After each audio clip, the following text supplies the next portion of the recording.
Honorable Speaker, sir, thank you for giving me opportunity.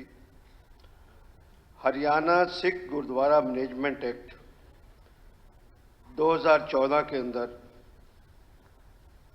जब चौधरी भूपेंद्र सिंह हुड्डा मुख्यमंत्री थे तब पास हुआ और 14/7/2014 को गवर्नर साहब ने इसकी मंजूरी दी।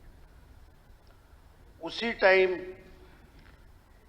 ये एक्ट जो लाया गया था, ये एक लॉन्ग स्टैंडिंग सिख कम्युनिटी की हमारे स्टेट के अंदर डिमांड थी। मैं ये भी कहने में संकोच नहीं करूंगा, बात पुरानी होगी, कि जब हुड्डा साहब ने इसका इनिशिएटिव किया था तो पंजाब के में सिखों ने एक बहुत बड़ा रिजेंटिंग एटीट्यूड किया था। इतना कुछ भी था कि जो स्टेट के उस समय के सीआईडी के और प्रमुख जो पुलिस के अधिकारी थे, वो भी फीडबैक देते थे कि ये मूव आप हुड्डा साहब चला रहे हैं, but there can be threat from certain, जिस तरह पंजाब का माहौल है, जिस तरह पंजाब में टेररिस्ट मूवमेंट है या कुछ है। तो हुड्डा साहब ने कहा मैं इस बात की परवाह नहीं करूंगा, ये कानून आएगा, और अल्टीमेटली ये कानून आया। सब इस हाउस के अंदर, ठीक है कि इस सरकार के टाइम भी अब आपको सुप्रीम कोर्ट से एक अच्छा वर्डिक्ट मिला आपके हाथ में, पर इस हाउस को किसी हमारे पूर्व मुख्यमंत्री का भी आभार व्यक्त करना चाहिए कि उसी टाइम उन्होंने बोल्ड स्टेप लेके और इस गुरुद्वारा एक्ट को, जो पिछले इतने लंबे समय से हमारी डिमांड थी, उसको पूरा किया इस बात के। उसके बाद जी ये थोड़ी सी हिस्ट्री भी है कि गुरुद्वारा को पेंडिंग रखा था जब रिओर्गनाइजेशन ऑफ द स्टेट्स हुई थी, जब पंजाब, हरियाणा, हिमाचल भी बना था, उस टाइम भी ये इशू लाइव रखा था उस बात के लिए। और एक लंबी लड़ाई लड़ी गई और विद इन कम्युनिटी भी इस बात का एक मूवमेंट चला, और उस मूवमेंट के अंदर पंजाब की एसजीपी और पंजाब के मुख्यमंत्री ने भी इंटरफेयर किया हरियाणा के सिखों के साथ। जहां पर भी लोगों पे दबाव डाला गया, जहां से जो एसजीपी के मेंबर्स बने थे उनको इस बात के किया कि हरियाणा का जो गुरुद्वारा प्रबंधक कमेटी है वो नहीं बननी चाहिए, और कुछ लोगों को उनको उनसे सुलझाने में जय किया।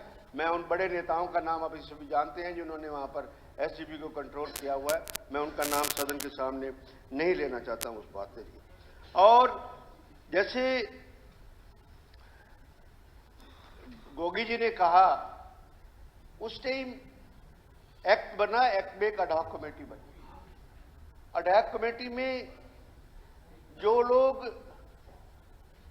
सिख पंथ के बहुत ज्यादा थे और जहां सोचते थे कि हरियाणा के अंदर जब इतनी हमारी एसेट्स हैं और वो एसेट्स हमारे प्रांत को क्यों ना मिले, वो प्रांत हमारे प्रांत में, ये पंजाब से आके अपने एसजीपी का मेडिकल कॉलेज यहां खोलते हैं, ये कुछ है, पैसे हमारे हैं।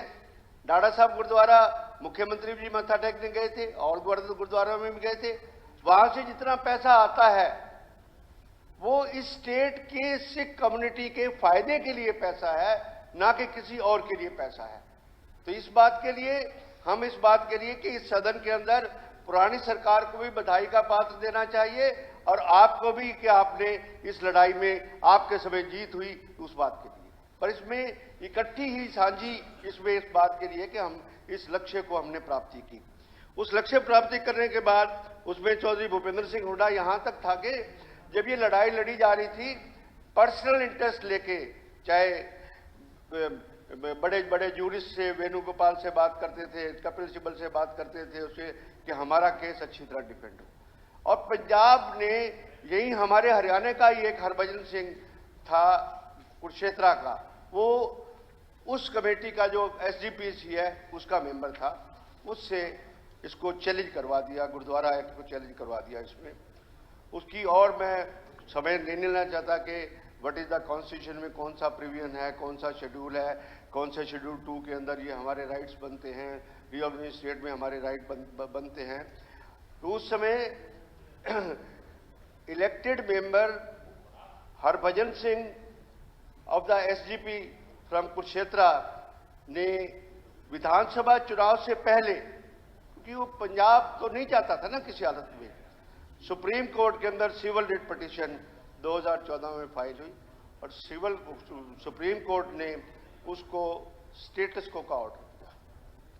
और बड़ी खुशी की बात है और ये बड़े गर्व की बात है इस बात के लिए कि 20/9/2022 को सुप्रीम कोर्ट ने हरियाणा सिख गुरुद्वारा मैनेजमेंट एक्ट 2014 की वैलिडिटी को मेंटेन रखा और सिख कम्युनिटी हरियाणा वालों को अपने अफेयर्स देने के लिए हक दिए और कहा कि ये कोई आर्टिकल 25 और आर्टिकल 26 की कोई वायलेशन नहीं है। किसी प्रांत के भी सिख कम्युनिटी माइनॉरिटी कम्युनिटी है वो अपना संस्था एक बना सकती है, उन्होंने बना दी। अब उसके बाद ये अमेंडमेंट आपके सामने आई है। सबसे पहला सवाल तो ये है कि जिन लोगों ने लड़ाई लड़ी आपने उनको क्यों हटा दिया?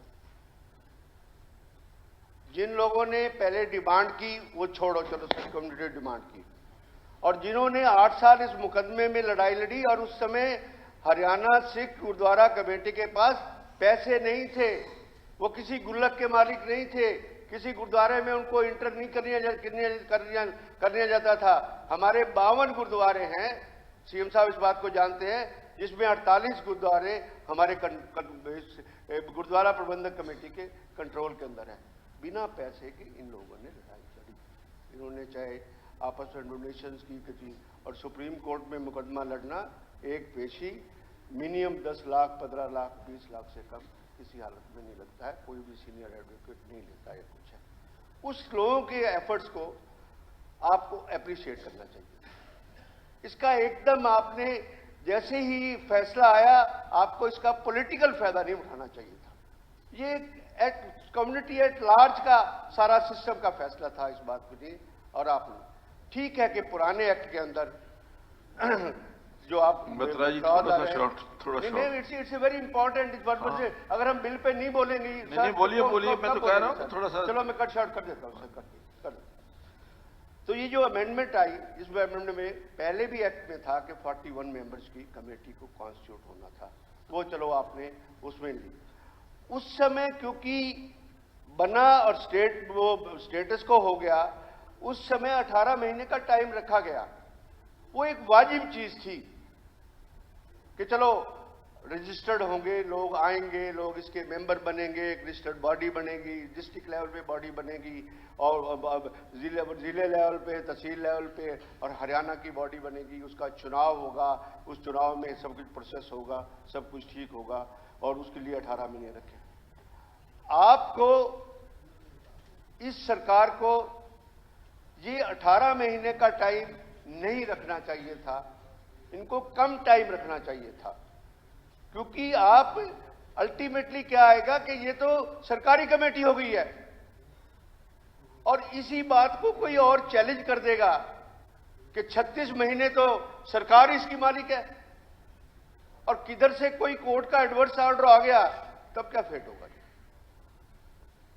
18 महीने उस समय ठीक हालात के हिसाब से रखे थे। आप चुनाव कराओ, 6 महीने में चुनाव करवा दो। आदरणीय मुख्यमंत्री जी, आपने 18 महीने क्यों रख दिए? और उस 18 महीने के बाद आपने एक और क्लॉज डाल दी उसके अंदर कि एक और 18 महीने आगे आएगी। दिस इज अनजस्टिफाइड स्पीकर साहब। इस में कॉम्प्लिकेशन होगी। जो आपने लड़ाई लड़ी, जो हरियाणा के सिखों के लिए लड़ाई लड़ी, कोई कम्युनिटी के लिए लड़ाई लड़ी, प्रदेश ने एक स्टैंड लिया। आज मैं एक सरकार की बात नहीं करता, सरकारें आती जाती रहती है, सब कुछ है।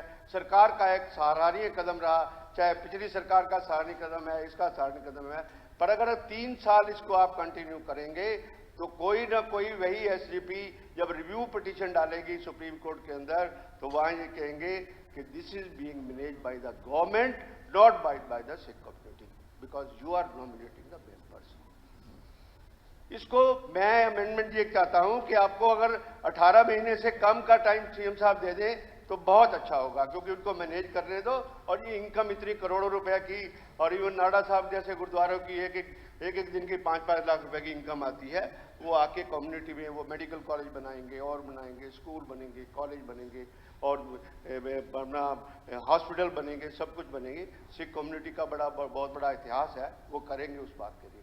आपने 36 महीने का टाइम ये बिल्कुल गलत रखा है, ये बिल्कुल नहीं रखना चाहिए। इसका गलत इंप्रेशन जाएगा, इसका कोई बंदा कोर्ट में चला जाएगा, अपनी हाई कोर्ट में चला जाएगा, उसमें चला जाएगा, फिर आपको हम मुकदमे लड़ने पड़ेंगे और जीती हुई लड़ाई को हमारी फिर खटाई में पड़ जाएगी, और कोई बात नहीं। इसको संजीदगी से आप अपने एलआर से ओपिनियन लीजिए, अपने ऑफिसर से कंसल्ट कीजिए।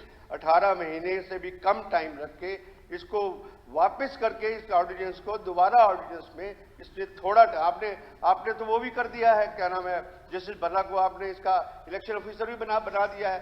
तो 18 महीने का टाइम नहीं चाहिए इतने चुनाव में। यहाँ असेंबली के चुनाव कमीशन करता है, सब कुछ करता है, 3 महीने के अंदर चुनाव पूरे कर देता है। आपने 18 महीने रख दिया और 18 महीने। सेकंड पार्ट जो है, इस बात को भी बड़ा इंपॉर्टेंट बात है कि जो आपने पैटर्न की बात की है गोगी साहब ने, no this is not religious की, this is we will be playing with the sentiments of the Sikh community. वो ये कहते हैं कि पैटर्न तो हमारे गुरु ग्रंथ साहब है, जब कमेटी बन गई, उसके प्रेसिडेंट बन गए, what will the function of the pattern. I request the honourable chief minister कि इस पैटर्न वाली को विड्रॉ कर दे, तो ये ना हमारे हित में है ना सिख कम्युनिटी के हित में है। जिस सिख कम्युनिटी के लिए सरकारों ने काम किया है, जिनको उनको अपनी अक्सियत दी और दिलवाने के लिए इतने कुछ फंड्स और जितने बड़े गुरुद्वारे, हमारे दमतान साहब गुरुद्वारा है, बंगला साहब गुरुद्वारा है, सब जगह गुरुद्वारा है, अम्बाला में बिज साहब के वहाँ पर गुरुद्वारा है, कुशेत्रा गुरुद्वारा है, पानीपत है, सब कुछ है। बहुत बड़ा एक दान आता है, सब कुछ आता है, और वो कम्युनिटी में पैसे सारे के सारे खर्च होंगे। इसलिए पैटर्न को विड्रॉ किया जाए और will not approve as a party हुई से कि 18 महीने की एक्सटेंशन की जो अमेंडमेंट है उसको हम विरोध करते हैं। उसका कादियान साहब, चुनाव सरकार चाहे तो 6 महीने में हो जाए। मैं सुझाव दे रहा हूं कि 6 महीने के अंदर चुनाव हो जाना चाहिए। 6 months is reasonable time, and still it is reasonable time. And today also, Honorable Chief Minister can make a statement on the floor of the House that I'll complete this election within 6 months. तो अपने आप सब कुछ ठीक हो जाएगा, हम भी उससे खुश हैं, सब कुछ खुश है। अब एक जीती ही बाजी को इस तरह पलटने मत दो किसी हालत में, कोई और दिक्कत आ जाएगी। रिव्यू पिटीशन में इस बात से सारा जाहिर होता है। अब मैं उसके बाद के जाऊं कि आपका क्या क्राइटेरिया था, जो अब गोगी साहब ने कहा कि आपने जो बनाए कि वो नहीं थे, एक्टिव नहीं थे। हमारा भी इस बात का ग्रज है कि जिन आदमियों ने लड़ाई लड़ी उन आदमियों को आपको कमेटी में रखना चाहिए था। आपके पास पावर जरूर है, उस पावर के हिसाब से उसको एक्सरसाइज करके और उसको डिबेट करके। Thank you. वरुण जी थोड़ा सा शॉर्ट में सर, ये